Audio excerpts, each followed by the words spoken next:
ఇప్పటికే ఆ ఫార్ములా ఎక్కడ చెప్పు, నీకు ఇష్టం నుంచి విముక్తి కలిగిస్తాను. అఘోరించావు. నా ప్రాణంతో సమానమైన ఆ ఫార్ములా కోసం ఎన్ని హింసైనా భరిస్తాను కానీ నీకు ఆ ఫార్ములా ఎక్కడుందో ఒకనాటికి చెప్పను. ప్రొఫెసర్ ప్రాణాల కాదు మనకు కావాల్సింది, కోట్ల వ్యవ చేసే ఆ ఫార్ములా. చెప్పవు, ప్రాణం పోయినా చెప్పవు.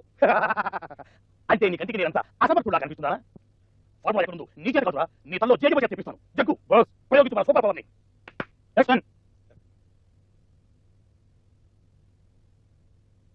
పొజిషన్స్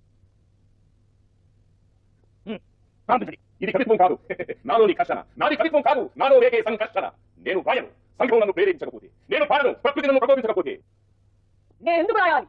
ఎవరి కోసం రాయాలి? అయినా నేను రాస్తూనే ఉంటాను. నేను రాయను, సంఘం నన్ను ప్రేరేపించకపోతే. బాబాయ్ దేవుడా, ఆ ఫార్ములా ఎక్కడ దాచింది చెప్తాను. దయచేసి కవిత్వాన్ని ఆపించండి. దయచేసి కవిత్వాన్ని ఆపేయండి. ఆ ఫార్ములా ఎక్కడ దాచింది చెప్తాను. ఈ కవిత్వాన్ని ఆపించండి.